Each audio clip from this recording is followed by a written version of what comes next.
Misdiagnosis again. Hey everybody, it's Dave Juno, the Meniere's Disease Warrior. How y'all doing? I'm doing pretty good today.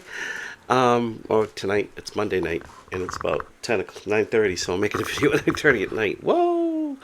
So what I really want to talk about today is misdiagnosis, diagnosis, and self-diagnosis, which I've done the self-diagnosis before, but we'll go over it a little bit. And the reason why I'm doing this is because I saw yesterday on a comment in one of the groups where somebody had said that, well, most of Meniere's people are misdiagnosed because and he didn't answer, he just said that. So I said, do you know this by fact from research, or are you just, is that your opinion? And he said, well, a lot of the symptoms mimic other things. And he's right. You're not wrong. He's right. And it was great back and forth. Loved it.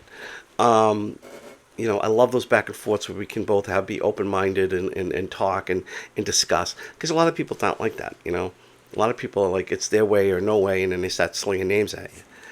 So it was a great conversation. But he was right. They do. Because you can get vertigo with POTS. Don't ask me what the name is, but it does have something to do with your heart. Vestibular migraine and Meniere's, it's a spectrum. One end is Meniere's, the other end is, vestibular migraine.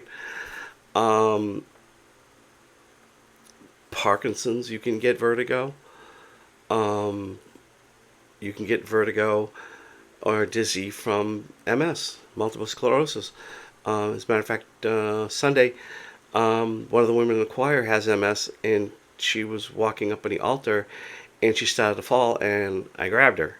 And I hope I didn't grab her too hard because she's in her 80s. But I grabbed her and held her and said, I got you, don't worry, I got you. And it was she was very thankful and everything, but it was also I was kind of laughing about it afterwards.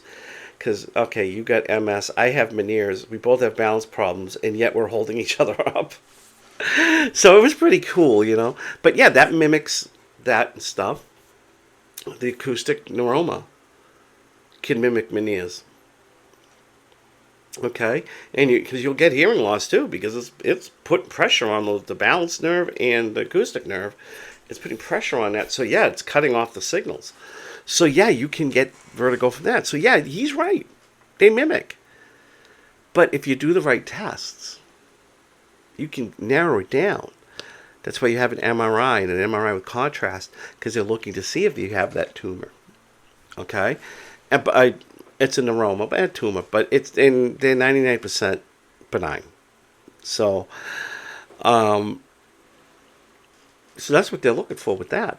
And then the CAT scan, they're looking at your temporal bones to see if there's any changes and your anatomy of your inner ear. So they do that to see if there's any abnormalities. Okay, as a matter of fact, my CAT scan on this side, I can get a shunt surgery, but it'd be extremely difficult because my facial nerve, where my facial nerve is, it's like right there. But they could still do it. But there's another surgery that they wanted, a newer version of it that they're going to want to do. I forget what it is, but I'll find out next week because I go see my doctor next week. So yeah, that's why they do that. We check the anatomy of your inner ear. And then they do the hearing test. Or the VNG test, because that's to test your balance. Right? Or the ECOG or VNG. That's to test your balance.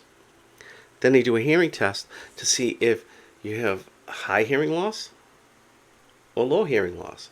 High is generally vestibular migraine. Low is generally Meniere's. So that's what they're doing with all these tests. Because the symptoms, like I just said, they overlap. You can get vertigo with Meniere's, vestibular migraine, POTS, Parkinson's, MS, heart problems, all kinds of things. And tinnitus too. You can get all that stuff. So that's why they do all these tests. So if you have a smart doctor, you're going to run the test. He's not going to look in your ears and go, "Here, you got Meniere's." I'd be going to see another doctor. And if you do go to a doctor and they're not running all the tests, it's just like gaslighting you by giving you medicine or doing this and doing that, go find another doctor. Don't I've gone through 6. Luckily the last 3, one died. He was 83. He was smart as a whip and a researcher of Meniere's. That's why I went to him. The other one, he died. Dr. Gasick. Then I went to his partner, young guy, really young guy. He was great. He did the labradectomy. He did a lot to help me get SSDI. He is now the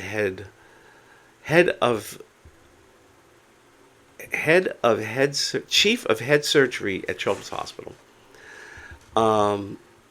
And now I see another one who's a surgeon, and she's helping me with this one, Dr. Chari. She's great. I met her twice, I think, and she's wonderful. I love her. Somebody was talking bad about her, but I can't find anything wrong with her. How she is. So if you don't have a doctor doing all this stuff, find another doctor. Okay? Because the gentleman I was talking to last night was absolutely right. They do mimic each other. Okay? Now we're going to go on to self-diagnosis. And this shouldn't be too long because I've done a video on it. You can search it. If you go to my channel, there's a little magnifying glass.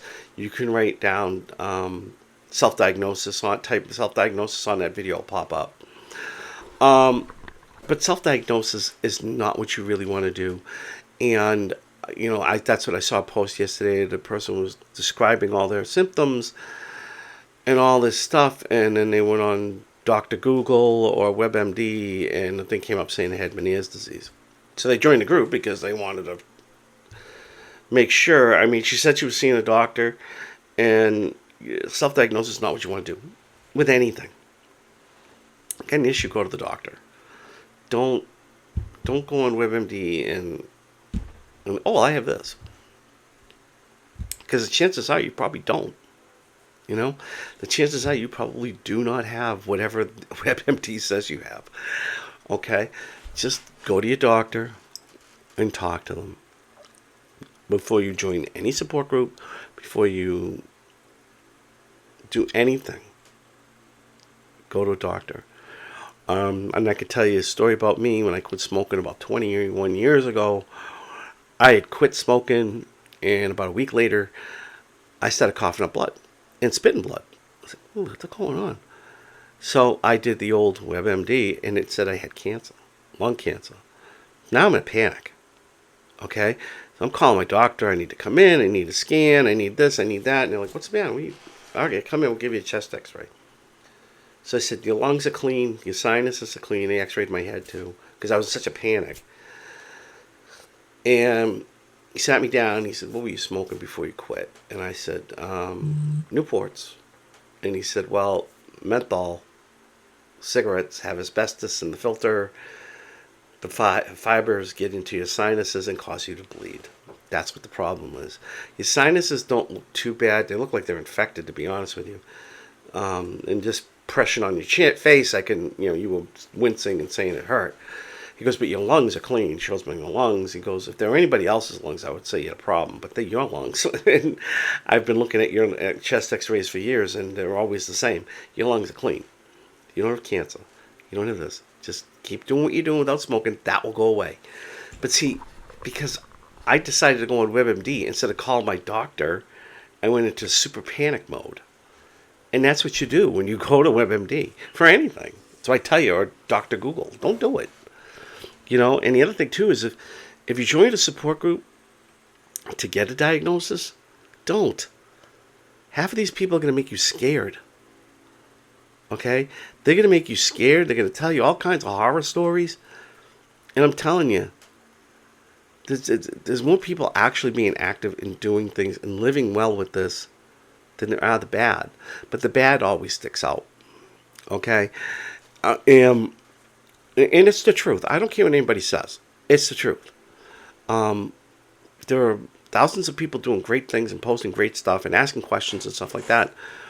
And you get these 1-2 people that tell horror stories. And for somebody new joining a group and you're not even diagnosed, you're not going to pay attention to the 1,000 great stories or awesome posts or things that people are living with this disease. You're just going to focus on that horror story. And you're going to think it's going to happen to you. And 9 out of 10 times, it's not.